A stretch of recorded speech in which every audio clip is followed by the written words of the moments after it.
rajim. Bismillahirrahmanirrahim. Alhamdulillahirabbil alamin arrahmanir rahim maliki yaumiddin.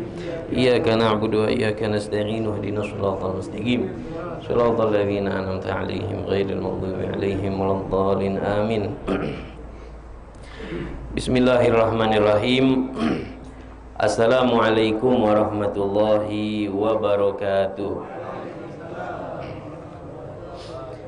Alhamdulillah, wassalatu wassalam ala Rasulillah Muhammad ibni Abdillah wa ala alihi wa ashabihi wa man wala, la hawla wa la quwata illa billah. Subhanaka la ilma lana illa ma 'allamtana innaka antal alimul hakim wa tub 'alaina innaka antat tawwabur rahim. Rabbi shrah li sadri wa yassir li amri wahlul 'uqdatam min lisani yafqahu qawli, amma ba'du. Hadirin hadirat yang dirahmati oleh Allah, alhamdulillah selalu dan senantiasa bersyukur kepada Allah atas berbagai macam limpahan karunia nikmat-nikmat darinya. Dari nikmat-nikmat Allah ini kita dapat bersama berkumpul di dalam salah satu tempat yang penuh dengan keberkahan, di dalam satu tempat tujuan satu, ingin meraih daripada keridhaan Allah Subhanahu wa taala. Maka semoga tidak bubar dalam perkumpulan ini, semoga semua dosa-dosa diampuni oleh Allah Subhanahu wa taala.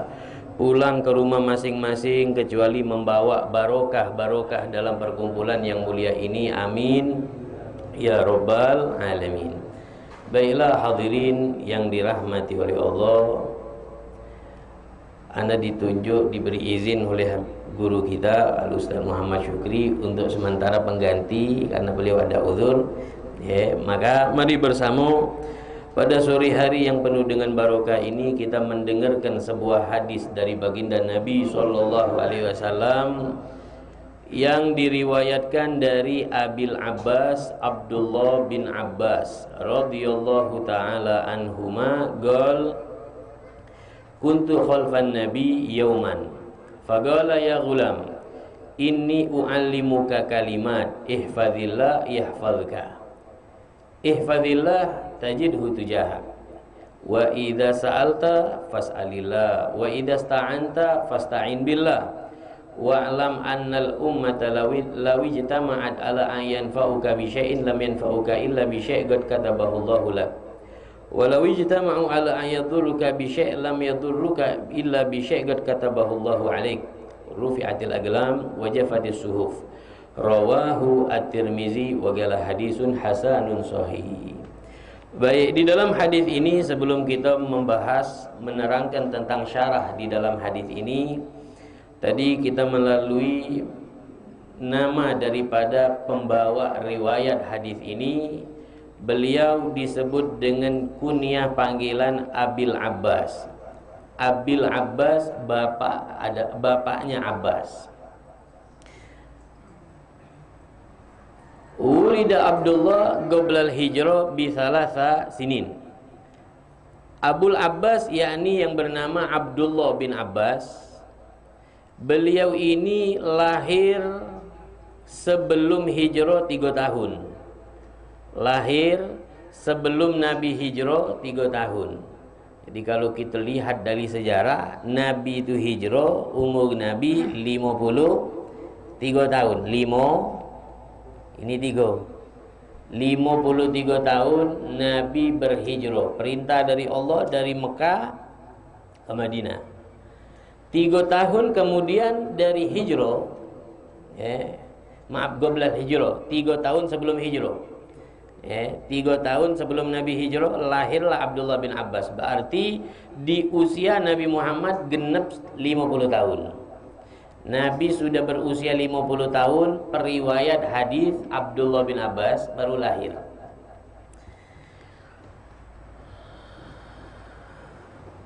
Walamma wada'athu ummuhu atat bihi ila nabi fa'adzana fi udhnihi al-yumna wa agama fil yusra idhabi bi abil khulafa. Di saat beliau ini lahir, dibawalah bayinya Abdullah bin Abbas menghadap Nabi, menghadap kepada Nabi SAW, dan dikumandangkan azan di telinga kanan dan dikumandangkan iqamah di telinga kiri daripada beliau itu tersebut.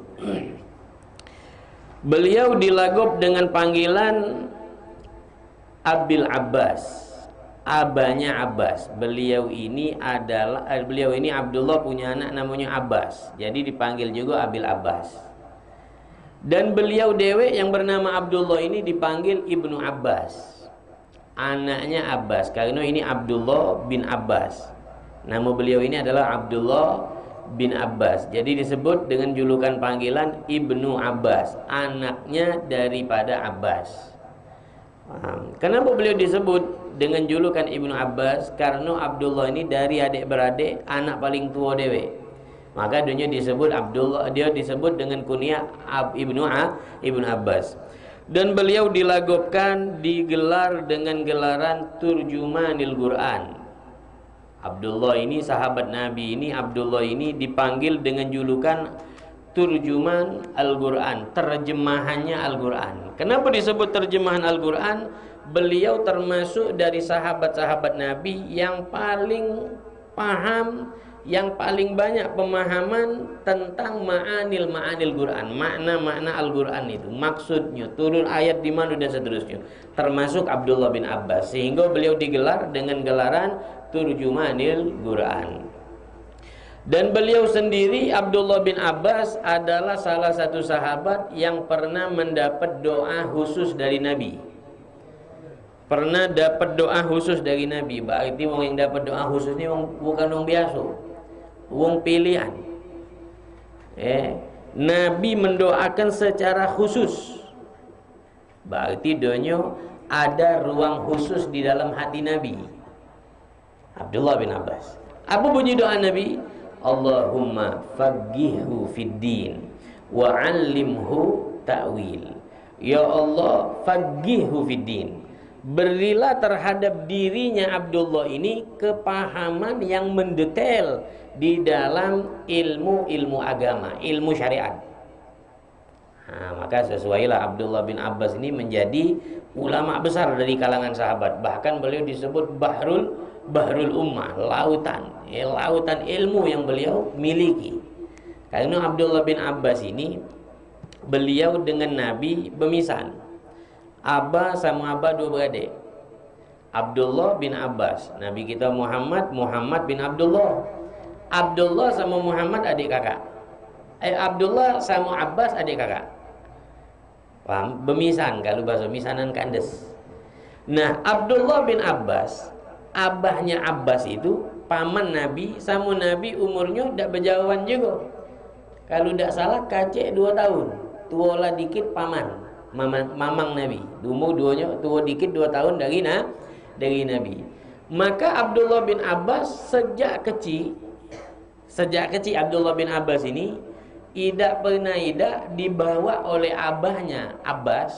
Setiap ada perkumpulan, Nabi duduk, Nabi menyampaikan syariat risalah yang beliau dapat, Abbas pasti ngawa Abdullah semenjak kecil. Jadi dari kecil Abdullah bin Abbas ini udah dengar. Dari kecil sudah, kalau bahasa kita sekarang nyebutnya udah pergi majlisan. Setiap saat dia dengarkan sabda Nabi, dengarkan ayat Quran. Maka ya sesuai, beliau tumbuh besar menjadi alim min kibari ulama sahabah. Di samping itu beliau boleh doa khusus dari Nabi Muhammad SAW. Baik, langsung saja kita fokus ke dalam pembahasan hadis. Abdullah bin Abbas menyatakan, kuntu khalfan Nabi. Aku pernah berada di belakang Nabi sambil berkendaraan. Dan Nabi berada di dalam kendaraannya juga yang bernama Bagla. Bagla itu kuda yang agak kecil jenisnya. Nabi pujuk kuda, Abdullah bin Abbas di belakang. Kemudian Nabi menoleh ke belakang dan Nabi berkata, ngomong langsung kepada Abdullah yang posisi Abdullah ada di belakang, dan Nabi berbelok 100 derajat. Nabi ngomong sama Abdullah, "Ya ghulam." Yang dimaksud ghulam di sini adalah Abdullah bin Abbas. Kenapa dipanggil ghulam? Ghulam ini sendiri menunjukkan makna kanak-kanak. Nabi ngajak ngomong terhadap jiwa seorang anak. Seorang anak yang dimaksud posisinya adalah Abdullah bin Abbas. Abdullah bin Abbas saat itu usianya kurang lebih 10 tahun. Kata Nabi, "Ya ghulam, inni u'allimuka kalimat." Wahai anak, maukah dirimu ku beri pemahaman dengan 4 kalimat? Ku beri 4 pemahaman, 4 kalimat, maukah dirimu? Maka Abdullah bin Abbas menjawab, "Bala ya Rasulullah." Baiklah ya Rasulullah, aku bersedia menerima itu. Maka pertama Rasulullah menyatakan dari 4 kalimat itu, yang pertama kata Nabi, "Ihfazillah yahfazka." Ihfazillah ay ra'i awamirahu wa hafiz 'alaiha wa la taghfal anha wa amsik an nawahihi wa la tartakibha fa innaka idza fa'alta dzalika yahfazka. Kata Rasulullah kepada Abdullah bin Abbas, ihfazillah, jagalah Allah. Maksudnya jagalah Allah di sini maknanya adalah jagalah semua perintah-perintah yang sudah ditetapkan oleh Allah. Jaga, pelihara perintah-perintahnya. Begitupun juga pelihara dan jangan Allah. Allah perintahkan solat, pelihara solat. Allah perintahkan bakti sama orang tua, pelihara perintah ini, kita pelihara. Jangan sampai kita tidak jaga perintah ini. Bakti sama orang tua, bulan puasa berpuasa, jaga diri dari berbagai macam larangan-larangan Allah. Wa amsik an nawahihi wa la tartakibha. Artinya jaga Allah, jaga diri, laksanakan selalu perintah-perintah Allah dan jauhi seluruh larangan-larangan Allah. Jauhkan diri, jangan pernah sampai terjerumus dari segala macam larangan-larangan Allah. Maksudnya begitu. Bila dirimu bisa melaksanakan itu, yahfazka, kau akan pasti dijaga Allah dimanapun kau berada. Nah, ini secara khusus sebetulnya mewakili kita sebagai umat Nabi Muhammad, jiwanya Abdullah bin Abbas. Secara umum ini perwakilan dari semua umat. Ajaran Nabi itu kepada kita segala-galanya. Paham? Kita galo-galonya kalau kita pengen dipelihara oleh Allah, zahir kita, batin kita, anak kita, keluarga kita, orang itu sayangi, perhatikan pertama, jaga Allah, Allah akan jagamu. Maksudnya jaga seluruh perintah-perintah Allah yang sudah ditetapkan dalam syariat ini, yang Allah tetapkan dalam syariat ini. Jaga diri kita, jangan sampai pernah melakukan apa yang Allah larang. Apa yang Allah larang? Jangan bohong, ini larangan Allah. Jangan zina, ini larangan Allah. Jangan judi, nah ini larangan Allah. Yang melarang ini bukan makhluk, tapi jelas sekali Allah yang melarang. Jangan menumpahkan darah sesama, ini larangan Allah. Jaga diri kita, jangan sampai terjerumus dalam hal ini. Siapapun orangnya bisa memelihara diri dengan cara yang pertama ini, yahfazka. Kata Allah, kata Nabi, Allah akan memeliharamu. Biriayatihi, dengan penjagaan khususnya. Iyaka fi nafsika, dirimu, wa waladika, anakmu, wa ahlika, istri-istrimu, wa dunyaka wa dinika. Dunia kita akan terjaga, agama kita, iman kita pun akan terjaga. Dengan catatan kita menjaga, memelihara diri, seluruh perintah-perintah Allah kita pelihara, jaga. Jangan sampai kita terabaikan dengan perintah-perintah tersebut, dan juga jangan sampai kita melakukan, menerobos larangan-larangan yang dilarang oleh Allah Subhanahu wa ta'ala. Jadi Allah akan jaga bukan diri kita baik, anak kita akan dijaga oleh Allah. Kita punya harta kita pun juga bakal dijaga oleh Allah. Agama, iman dipelihara juga oleh Allah. Dengan catatan, jaga diri kita, jangan pernah kita mengabaikan yang diperintahkan olehnya. Jangan pernah kita melakukan apa yang dilarang olehnya, yaitu Allah Subhanahu wa ta'ala, maka akan terjaga kalau diri kita, anak kita, bini kita, harta kita, agama kita. Di sini dikatakan gala ba'duhum, berkata sebagian dari kalangan orang-orang arifun billah, man hafizallah fi sibah wa sigarihi hafizahu fi kibarihi wa matta'ahu bi sam'ihi wa basarihi. Bagian para ulama menyatakan siapa yang menjaga Allah, artinya menjaga dirinya dari sejak kecil, menjaga diri dari kecil, tidak pernah tidak solat, tidak pernah dirinya tidak solat, tidak pernah dunia tidak puasa terus dari kecil menjaga diri dunia, jangan sampai terjerumus salah pergaulan, jangan sampai dirinya dari kecil terjerumus dalam kemaksiatan kepada Allah, menjaga diri, semangat selalu mencari kesemangatan untuk melakukan berbagai macam kebaikan sampai dunia tua Allah pelihara galau. Allah beri dia anugerah secara jasmani yang diberi Allah, sehingga dunia masih mampu merasakan kenikmatan jasmaninya, mata masih jeli melihat, kuping masih kuat mendengar, mulut masih fasih berbicara. Ngapa sebab? Dari kecil dunia menjaga diri dari berbagai macam yang Allah perintahkan, dan menjaga diri jangan sampai terjerumus dari berbagai macam yang dilarang oleh Allah, sehingga Allah unjuk dunia kenikmatan setelah dunia berusia tua. Bagaimana di sini diceritakan, ba'dul ulama jawaza mi'atas sana, umurnya hampir lewat 100 tahun. Umurnya hampir lewat 100 tahun. Ini umur 100 tahun orang yang pilihan. Paham? Umum kebanyakan umur umat Nabi ini yang Nabi omongkan dalam hadisnya, a'maru ummati ma baina sitin wa sab'in. Umumnya. Artinya ada yang lebih dari situ tuh ada, tapi mayoritas kebanyakan juga begitu. Nah, ini ada salah satu seorang ulama yang disebut dalam kitab ini usianya mencapai lebih 100 tahun. Wahwa mumtani' bi aglihi wa quwwatihi. Anehnya, ajaibnya, daya kekuatan akalnya masih diajak ngomong nyambung, masih pacak mikir. Cerdas. Biasanya maaf ada kapan dah usia itu kadang-kadang mudah lupa akalnya, kadang tidak ciren dan seterusnya. Oh, ini masih kuat. Umur sudah hampir 100 tahun lewat. Waguah masih jasmaninya kuat. Pergi sana, pergi sini, masih kuat jasmaninya.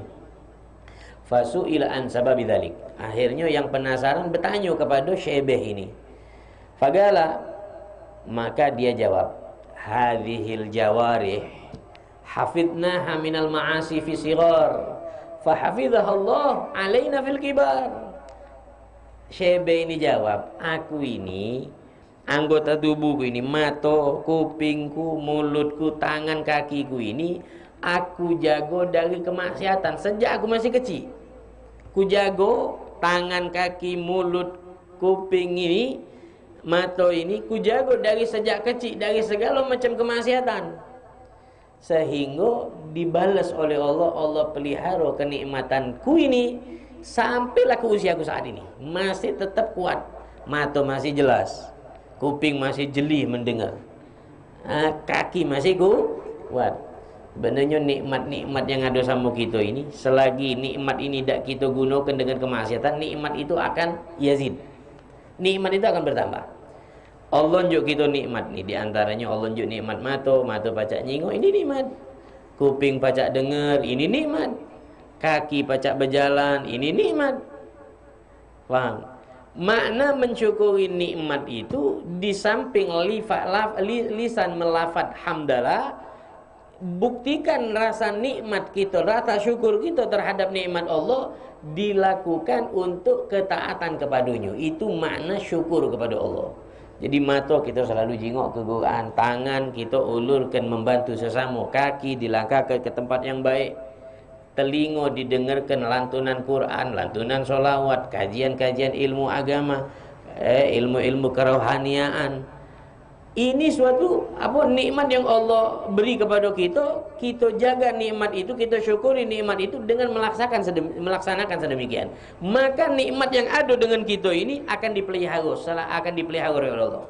Bagaimana Allah nyatakan la in syakartum la azidannakum. Bila kalian syukur terhadap nikmatku, pasti akan aku tambah. Dan sebaliknya, kalau nikmat ini tidak kita syukuri, makna tidak mensyukuri nikmat itu bukan hanya saja kita tidak galak ngucap alhamdulillah. Makna tidak mensyukuri nikmat itu bukan hanya saja kita tidak galak ngucap alhamdulillah, jangan ngucap alhamdulillah, itu tidak bersyukur, bukan.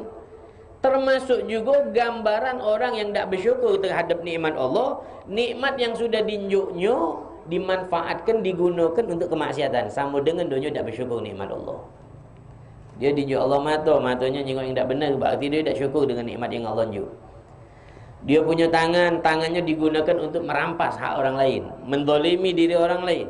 Dia punya mulut, nikmat mulutnya melukai perasaan hati saudaranya, mencaci maki, menggosip dan seterusnya, alias dia tidak mensyukuri nikmat. Bisa jadi belum dia masuk tu, Allah cabut sedikit demi sedikit nikmat itu pada dirinya itu tersebut. Fa innal ma'asi tuzilun ni'am. Kata syair Arab menyatakan, kata ulama syair menyatakan, fa innal ma'asi tuzilun ni'am. Maksiat ini bisa memudarkan nikmat-nikmat yang sudah ada dengan kita. Mata kita gunakan untuk maksiat, lambat laun kaki kabur, waliyadzubillah min dzalik. Kesehatan digunakan untuk manfaat, lambat laun kayak dicabutnya oleh Allah. Kesehatan itu tersebut, waliyadzubillah min dzalik. Baik. Jadi seorang ulama ini tersebut ternyata amalannya jasmaninya kuat, sehat, lantaran beliau ini memelihara dirinya dari kecil dari berbagai macam kemaksiatan, sehingga sampai ketua nikmat itu masih bersama dirinya. Kemudian di sini disebutkan juga Anil Ghadhi Abitib rahimahullah taala anahu asya mi'a wa sittin sana. Ada lagi seorang ulama namanya Abitib. Umur beliau hidup masih umurnya 160 tahun. 160 tahun. 100 tahun dia sudah mulai langkah, tambah lagi 160 tahun. Tua ni umurnya. Nah, beliau ini keunikan pada dirinya tidak pernah tidak ada kerusakan sedikit pun dari 7 anggota tubuhnya. Artinya masih sehat seperti sedia kala, masih seperti orang muda. Ditanya, "Ya Syekh, amalan apa yang kau lakukan? Perbuatan apa yang kau lakukan sehingga nikmat yang Allah beri kepadamu masih terjaga?"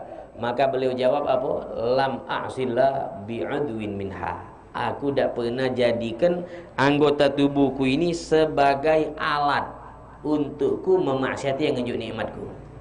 Anggota tubuhku tidak pernah kujadikan alat untuk bermaksiat kepada yang menunjuk nikmatku, yaitu Allah. Tangan tidak pernah aku gunakan untuk maksiati Allah. Mata tidak pernah aku gunakan untuk memaksiati Allah. Mulut tidak pernah aku gunakan untuk memaksiati Allah, sehingga Allah pelihara nikmat pada dirinya. Jadi kita pengen usianya sehat, usia panjang dalam keadaan sehat walafiat. Satu tipsnya, jaga diri dari berbagai macam kemaksiatan kepada Allah. Sibukkan diri dari berbagai macam ketaatan kepada Allah Subhanahu wa ta'ala.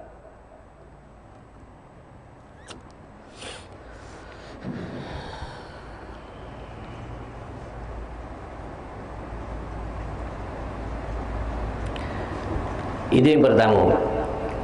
Kemudian yang kedua, kalimat yang kedua yang diajarkan oleh Rasulullah SAW terhadap Abdullah bin Abbas adalah ihfazillah tajidhu tujahak. Jaga Allah, artinya di sini jaga Allah, hak-hak Allah kau tunaikan. Allah disembah, kau sembah Allah. Apa yang Allah perintahkan, dirimu rasakan selalu dipantau oleh Allah. Kita ini sebagai hamba, dan kita senantiasa dipantau oleh Allah. Lakukan dalam pola kehidupan kita kesehari-harian itu selalu merasa dipantau oleh Allah. Maka dimanapun kita berada, kita akan selalu mendapat arah petunjuk dari Allah Subhanahu wa taala. Kita pasti akan mendapat petunjuk dari Allah Subhanahu wa taala selagi diri kita itu ada rasa di diri ini dipantau oleh Allah Subhanahu wa taala. Di mana tempat kita tanam ke dalam hati kita ada rasa takut kepada Allah, maka di mana tempat kita berada, kita akan selalu merasa diri akan selalu dipantaunya oleh Allah. Allah selalu berada di hadapan kita, seakan-akan kita merasa begitu. Dengan catatan kita senantiasa merasa diri kita dipantau oleh Allah dengan cara melakukan semua perintah hak-haknya Allah Subhanahu wa taala. Nah, makna khauf, makna rasa takut kepada Allah itu adalah kaful jawari anil ma'asi wa tagyiduha bi ta'ah. Makna takut sama Allah itu adalah mencukupkan diri kita, menyetopkan diri kita, anggota tubuh kita dengan berbagai macam kemaksiatan. Itu maknanya takut. Bukan arti kata takut sampai gemeter, bukan. Paham? Artinya takut itu menjaga diri kita, kita takut diri kita terjerumus dalam kemaksiatan. Nah, ini maknanya takut. Takut kaki Allah murka. Setelah ada rasa takut, diikat rasa takut itu, ditutup rasa takut itu dengan melakukan ketaatan. Takut tapi tidak taat, tidak betul. Kita itu takut sama Allah, memelihara diri kita, setuju anggota tubuh kita dari berbagai macam kemaksiatan. Kemudian setelah adanya rasa takut, ditutup, ditumpuk dengan rasa ketaatan. Tak apa mematuhi semua perintah-perintah Allah Subhanahu wa taala. Jadi ingat 7 anggota tubuh kita ini yang wajib harus kita jaga. 1 mata, 2 mata ini 1. Kuping 2, mulut 3, 4 tangan, 5 perut, 6 kemaluan, 7 kaki. 7 anggota tubuh yang wajib kita pelihara. Jumlah 7 ini sesuai dengan jumlah 7 pintu neraka. Ada Syekh Nawawi Al-Bantani. Sesuai dengan jumlah 7 pintu neraka. Hati-hati, jangan pernah buka pintu neraka dengan salah satu 7 anggota tubuh yang ada sama kita. Jago, jangan kita buka pintu neraka itu dengan salah satu 7 anggota yang ada di badan kita. Pelihara 7 anggota tubuh ini. Paham? Makanya senantiasa kita tajdidu taubah. Tangan yang ada maksiat, ada kezaliman, kita minta maaf sama Allah. Ingat, kalau yang berkaitan yang hablum minan nas, kita harus bersangkutan minta maaf dengan siapa yang kita zalim, yang kita sakiti. Tapi hablum minallah, kita senantiasa bertajdidu taubah, kembali kepada Allah, taubat kepada Allah, bersihkan kita punya 7 anggota tubuh ini tersebut. Nah, begitu.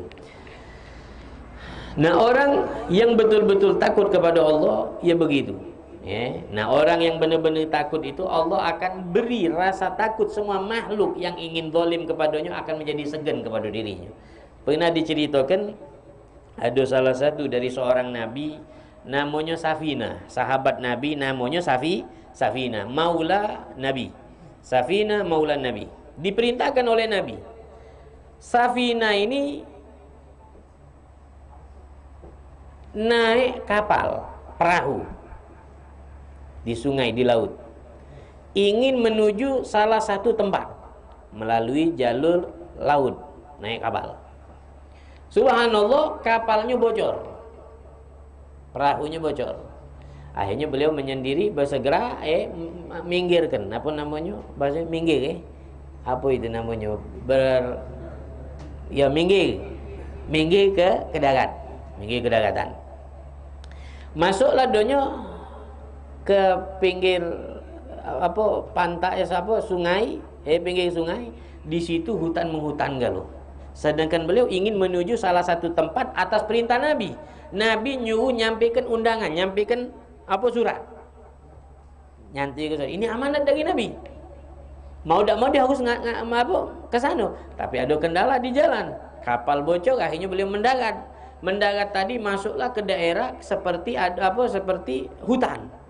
Sampai ke hutan tadi muncullah al-asad, singo, macan, harimau yang menakutkan.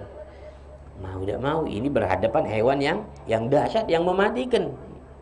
Paham? Sedangkan beliau ada amanat, perintah dari Nabi, ngawak surat harus disampaikan kepada kepada tujuannya. maka refleks mulut Safinah sahabat Nabi tadi ngomong, diajaknya ngomong harimau tadi, ana maula Rasulillah, aku ini adalah maula, pembantu Rasulullah, khadim Rasulullah, dan aku membawa surat. Ini surat dari Nabi yang harus disampaikan ke sana. Wa ana ta'if faja'ala, dinjok tahu, jangan sekali-kali kau menyakiti aku nak nyampaikan amanatku. Subhanallah, Allah njuk rasa takut di dalam hati hewan yang digelar raja hutan, itu ada rasa takut. Mendengar kalimat kata dari yang keluar dari mulut orang yang tulus, orang yang takut kepada Allah Subhanahu wa taala. Hewan tadi jadi binatang tunggang, singa tadi, macan tadi menjadi binatang tunggang penyampai amanat, menjadi tunggangan maula Nabi tadi yang bernama Safinah untuk menyampaikan undangannya. Sehingga di sini disebutkan al-usud yamshi ma'ahu hatta dalahu ala tariq.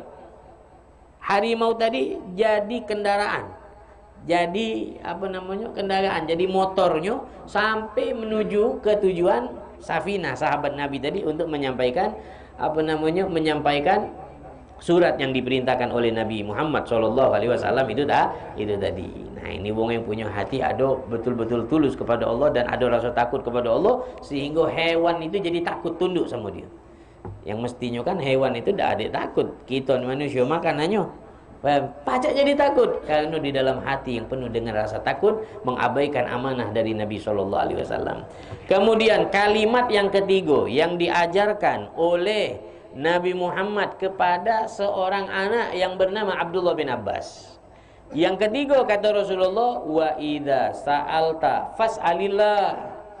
Wahai anak, wahai Abdullah maksudnya, idza sa'alta fas'alillah. Kalau dirimu menginginkan meminta sesuatu, maka utamakan mintalah dulu kepada Allah. Kalau kau meminta sesuatu, mintalah duluan kepada Allah. Paham? Allah pasti akan memberimu atas besarnya anugerah kasih sayang dari Allah. Karena Allah maha kaya, maha memiliki terhadap sesuatu apapun. Maha kaya, maha memiliki semuanya Allah. Maka kita jangan menomorduakan kalau meminta-minta, menghamba-hamba, mengharap-harap selain dari Allah. Allah harus kita nomor satukan, mengharap setiap malam minta sama Allah. Mengharap, ngerasa diri ini kurang, banyak dosa. Mengharap minta sama Allah tuh jangan minta dunia be.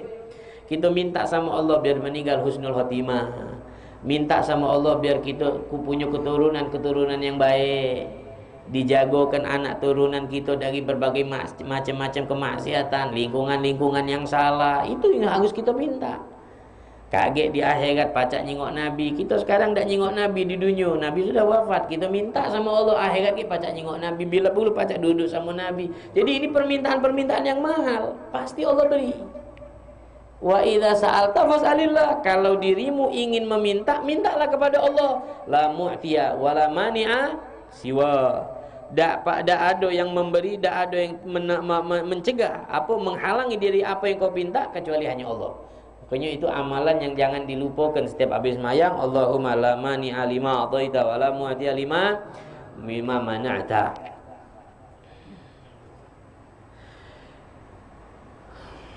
Maka di sini kata Al-Imam Tawus li Atha, Imam Tawus menyatakan kepada Al-Imam Atha nafa'anallahu bihima, iyyaka an tatlub hawaijak mimman yughlaq babahu duna. Hati-hati wahai Atha, jangan pernah sekali-kali minta hajat kepada yang pintunya tertutup. Dan untukmu mintalah terhadap pintu yang senantiasa terbuka sampai hari kiamat. Pintu Allah senantiasa terbuka. Tawaran Allah selalu ditawarkan kepada kita. Setiap malam kita ada tawaran, ada malaikat menyampaikan. Allah menawarkan setiap akhir lail. Siapa yang minta taubat akan kuberi akan kuterima taubatnya. Siapa minta ampunan akan ku ampuni. Siapa ingin menghadapku, aku akan menghadap kepadanya. Dan seterusnya. Siapa yang ingin meminta akan kuberi. Ini ditawarkan oleh Allah. Tinggal kita minta apa tidak. Tapi terkadang-kadang kita lebih mengunggulkan, lebih mengutamakan meminta-minta kepada sesama makhluk. Waliyadzubillah min dzalik, sampai menghina-hinakan diri kita meminta kepada makhluk, kecuali dalam kebaikan tidak masalah. Minta dalam misi kebaikan itu tidak masalah. Min umat ila umat itu khair, baik. Tapi kalau dengan meminta untuk diri, kenikmatan diri, kepuasan syahwat dirinya, nah itu salah. Itu adalah sesuatu yang salah besar. Fudail bin Iyad menyatakan, kata Imam Fudail bin Iyad, ahabbun nas ilan nas man istaghna anin nas. Orang yang paling disenangi oleh orang lain itu adalah yang tidak mudah minta-minta, tidak mudah, dan dia selalu merasa cukup dirinya, tidak mudah walaupun dia membutuhkan, tapi tidak pernah dia menghinakan dirinya, menghamba kepada makhluk, tidak boleh. Itu orang yang punya sifat sedemikian, dia adalah orang yang akan dicintai oleh masyarakat. Dan sebaliknya, orang yang paling dibenci oleh semua umat, semua orang manusia adalah yang sedikit-dikit dunia berhajat. Dikit-dikit berhajat. Dunia dinja Allah tenaga kuat, tapi tidak dimanfaatkan tenaganya untuk menjaga harga dirinya supaya tidak minta-minta. Makanya dalam syair menyatakan, la tas'alanna bani adam hajatan was'alil ladzi abwabuhu la tuhjabu. Allah yaghdab hina tarakta su'alahu wa bani adam hina yus'alu yaghdabu. Dalam syair itu dinyatakan, jangan pernah sekali-kali meminta-minta kepada manusia sesuatu hajat apapun, tapi mintalah kepada yang pintu pemberiannya tidak pernah tertutup, sedikit beda pernah tertutup. Allah yaghdab, Allah sangat betapa marah. Hina tarakta su'alahu, bila kita sebagai hambanya tidak minta kepadanya, Allah marah. Marah Allah kalau kita tidak pernah minta. Wa bani adam hina yus'alu yaghdabu, manusia sebaliknya, kalau donya selalu dipintai, donya justru malah semakin marah. Semakin dipinta, semakin marah. Kalau Allah kita tidak pinta, Allah marah. Maka hati-hati. Jangan buat Allah marah. Mulai sekarang setiap waktu minta. Di mana kita berada pada tempat yang baik, kita minta. Akibat sholat, ba'da sholat, kita minta kepada Allah. Minta khairud dunya wal akhirah. Kebaikan dunia, kebaikan akhirat. Wa yajuzu lil faqir ayas'al min ghairihi bi syurut thalathah. Di sini disebutkan dalam kitab, boleh seseorang fakir, orang yang sulit dalam ekonomi, meminta-minta kepada orang lain, itu boleh, tapi dengan dilengkapi 3 syarat. Boleh minta-minta sama wong setelah dunia mengutamakan Allah, tapi dengan kategori boleh tadi harus dunia melengkapi 3 syarat. Syarat pertama, ayakuna ajizan anil kasab. Boleh donya minta kepada makhluk dengan catatan kalau memang donya ajiz, donya tak mampu lah terkapar dalam maga lo. Anggota tubuhnya tegak tak pacak lagi, terkapar. Nyari duit tak pacak lagi misal. Udah tak ada daya lagi. Donya minta boleh. Syaratnya situ, 1. 2, an la yu'zi mas'ul. Yang dipinta jangan sampai tersakiti oleh ulah peminta. Yang minta tadi nyakitkan perasaan yang dipinta, itu dah boleh. Ngancem pula tidak nganjuk bentuk kelading misalnya, itu haram hukumnya. Kemudian yang ketiga, an la yulih alaih wala yukarrir soalah. Yang ketiga syaratnya tidak boleh ngolang-ngolang maleni, ngebaleni, itu tidak boleh. Nah, dan begitu pun juga artinya itu wahwa liman yajidul kifayah yaum walailah, haram. Donyo yang punya untuk makan sehari ini, pagi, siang, sore, ada cukup. Minta-minta, mudah langsung menada-nada tangan. Padahal dia kategori orang mampu. Itu hukumnya haram. Ada hadisnya, Nabi menyatakan begini, man sa'ala syai'an wa indahu ma yughni. Siapa yang minta-minta kepada sesuatu, wa indahu ma yughni, padahal donya ini mampu, ada, punya, fa innama yastakthir min jamri jahannam, berarti sama dengan donya memperbanyak baro api neraka jahannam untuk donya, memperbanyak baro api neraka untuk dirinya, padahal dia mampu. Galu amayurni, sahabat bertanya, apa yang dimaksud kebutuhan? Donya mampu di sini, mampu dalam apa ya Rasul? Jawab Nabi, gadru mayurdi wa yu'shi. Kadar donya makan siang ada, untuk makan malam donya ada. Nah, ini ana ulang lagi, donyo minta untuk kepuasan syahwat perutnya, bukan untuk kebaikan. Kalau untuk kebaikan dianjurkan. Min ummah ila ummah, ngajak dalam misi kebaikan itu sangat dianjurkan dalam Islam. Begitulah yang dilakukan oleh sahabat-sahabat Nabi. Nabi datang kota Madinah, masjid pertama kali Nabi bangun, Nabi ajak gotong royong sahabat-sahabat yang tajik-tajik datang, melok juga ngewangi dan seterusnya. Paham baik. Jadi wa idza sa'alta fas'alillah, kalau ingin meminta utamakan sekali minta kepada Allah, mintalah kita kepada Allah Subhanahu wa taala. Kemudian di sini dikatakan wala yanbaghi li syahas ayas'alullah ayughnihi an khalqihi. Tak boleh bagi seseorang itu minta kepada Allah agar dicukupkan dirinya, dijaga dirinya dari makhluk. Jangan sampai makhluk datang kepadanya. Minta ya Allah jangan sampai cukupkan, jangan sampai yang datang kepada dunia. Tak boleh, cik itu Dulu Sayyidina Ali pernah berdoa, Nabi dengar. Sayyidina Ali berdoa macam ini. Nabi dengar doa Sayyidina Ali. Doanya begini, Allahumma aghnina an khalqik. Ya Allah cukupkan aku dari hamba-hambamu. Nabi dengar ini. Kata Nabi, la taqul hakadha. Ya Ali la taqul hakadha. Ya Ali jangan baca begini, kata Nabi. Fa innal khalqa yahtad ba'dhum ilal ba'd. Karena makhluk ini membutuhkan satu sama lain di antaranya. Kita ini membutuh satu sama lain, kita ini butuh. Kalau kita minta cukupkan, artinya kita tak butuh. Kita ini butuh, Pak. Mati, butuh sama wong. Lahir, butuh sama wong. Ya kan? Sakit, butuh sama wong. Berarti butuh. Kata Nabi, la takul hakadha ya Ali. Jangan doa begini. Tapi wagul, kata Nabi, berdoalah Allahumma aghnina an syirari khalqik. Ya Allah, cukupkan diriku dari kejahatan-kejahatan makhlukmu. Kita minta cukup kejahatan dari makhluk-makhluk Allah. Galamanhum, ditanya oleh Sayyidina Ali. Maknanya kejahatan makhluk itu mana ya Rasul? Nabi jawab, alladzi idza u'tumunu wa idza mana'u abu. Manusia itu kejahatan seorang manusia itu ini sifat jahat. Hati-hati jangan ada sama diri kita.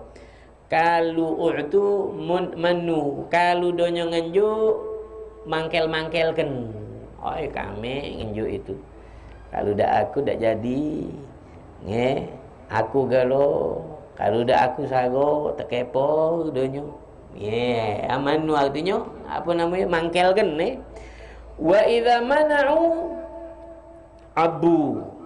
Tapi kalau donyo tidak ngenjuk, donyo benci, donyo hino-hino, donyo nandak ngenjuk, habisnya wong sudah donyo tidak ngenjuk, wong dimakatoinya, diwijeknya, diuyuknya, di macam-macam. Nah ini jahat, sifat yang sedemikian, sifat yang jahat. Ini maksudnya syirar khalqik.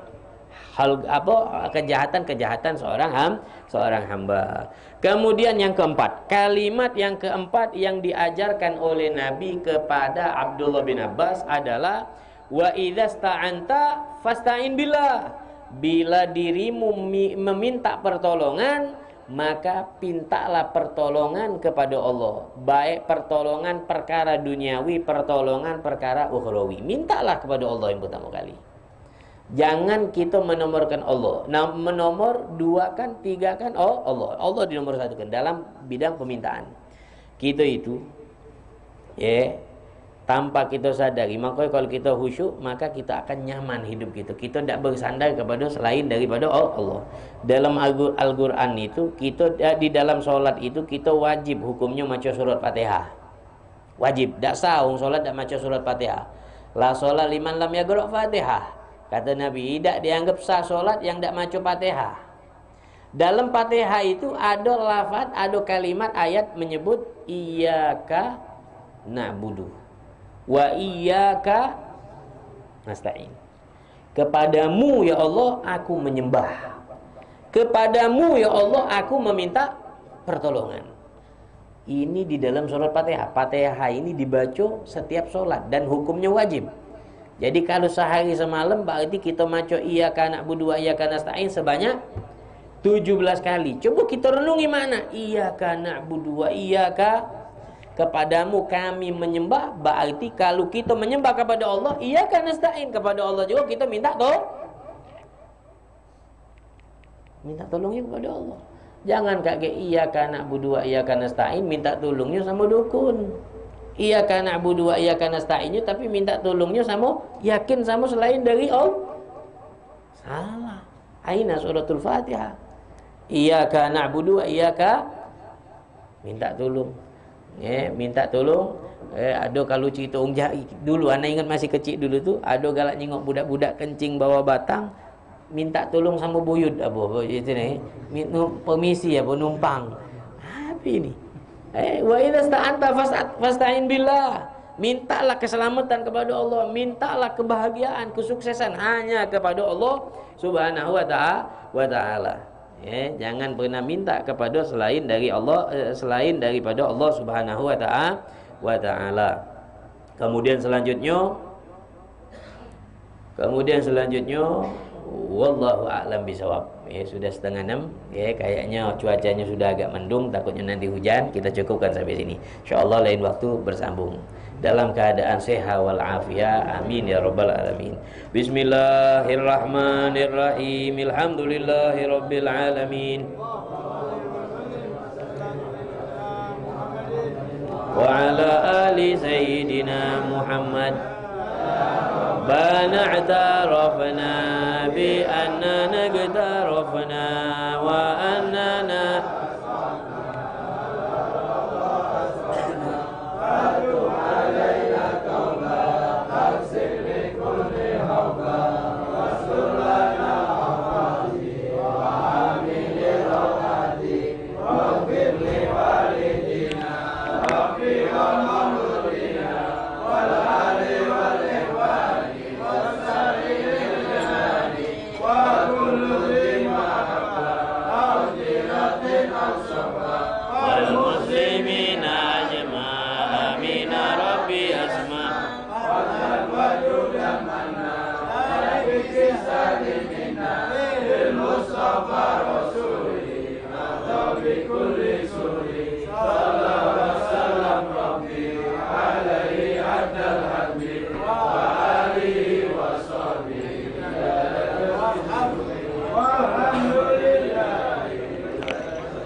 Amin.